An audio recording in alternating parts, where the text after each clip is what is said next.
Hello అందరికీ నమస్తే. ఎలా ఉన్నారు? బాగున్నారా? నేనైతే బాగున్నాను. మీ అందరికీ నేను ఒక కథ చెప్తాను. చాలా బాగుంటుంది, వినండి. ఒక చెట్టు మీద కోయిలమ్మ, రామచిలక రెండు ఉండేదట.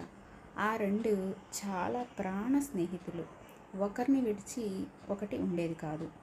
ఒకరోజు ఎందుకో తెలీదు, వాటిద్దరి మధ్య విభేదాలు వచ్చాయి. కారణం లేని కోపాలు, కారణం లేని మాటలు వచ్చాయన్నమాట. కోయిలమ్మని ఎన్నన్నా కూడా కోయిలమ్మ పల్లెత్తు మాట్లాడేది కాదు.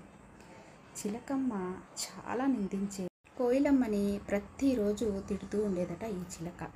నేను చూడు ఎలా ఉన్నానో, నువ్వు చూడు ఎలా ఉన్నావో, నువ్వు నల్లగా ఉన్నావు, కాకి గూట్లో పెరిగిన దానివి నువ్వు, నేను చూడు ఎలా స్వేచ్ఛగా ఎంత అందంగా ఉన్నాను, నా వెంట చిన్న పిల్లలు కూడా పరిగిస్తూ ఉన్నారు, చిలక చిలక అంటూ చాలా అహంకారంగా మాట్లాడేదట.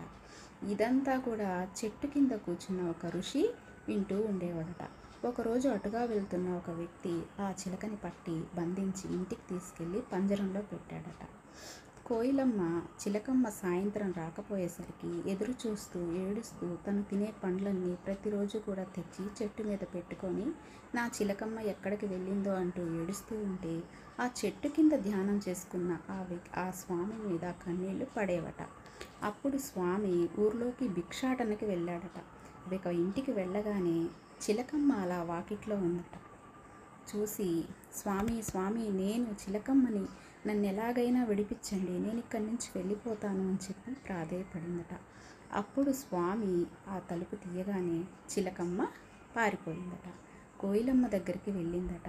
కోయిలమ్మ ఎంతో ఆప్యాయంగా పలకరించి, ఎక్కడికి వెళ్ళావు, ప్రతిరోజు నిన్ను తలుచుకుంటూనే ఉన్నాను అంటూ, ఎక్కడికి వెళ్ళిపోయావు చిలకమ్మ, నీకోసం ప్రతిరోజు ఎదురు చూస్తూ నువ్వు తినే పళ్ళు తెచ్చి ఇక్కడ పెట్టి నేను ప్రతిరోజు ఏడ్చేదాన్ని అంటూ ఉండగానే ఆ స్వామి ఆ చెట్టు కింద, అవును చిలకమ్మ, నీకోసం ప్రతిరోజు ఏడుస్తూ ఉండేది, ఆ ఏడ్చే కన్నీళ్ళు వచ్చి నా మీద పడేవి, నేను కూడా చాలా బాధపడేవాణ్ణి అనగానే ఆ చిలకమ్మ, క్షమించండి స్వామి, నా అహంకారమే నన్ను ఇలా చేసింది, నేనెప్పుడు నా ప్రేమ స్నేహితురాల్ని విడిచిపెట్టి నేను వెళ్ళను అంటూ చాలా ప్రాధేయపడిందట ఆ స్వామిని. ఆ స్వామి మీరు చిరకాలం ఇలాగే ఉండాలి అని చెప్పి ఆశీర్వదించాడట. కోయిలమ్మ నల్లగా ఉందనే కానీ తన గొంతుతో గొంతు కలపాలని చిన్న పిల్లలు కూడా కోయిల కూ అనగానే చిన్న పిల్లలు కూడా కూ కూ అంటూ ఉంటారు, తెలుసా నీకు అని చెప్పి చిలకమ్మకి బుద్ధి చెప్పాడట. చిలకమ్మ నా ప్రాణ స్నేహితురాల్ని నేను ఇంకెన్నడూ విడిచిపెట్టను అని చెప్పి చాలా సంతోషంగా ఉన్నాడట కదా. అహంకారం అనేది ఎంత పనైనా చేస్తుంది.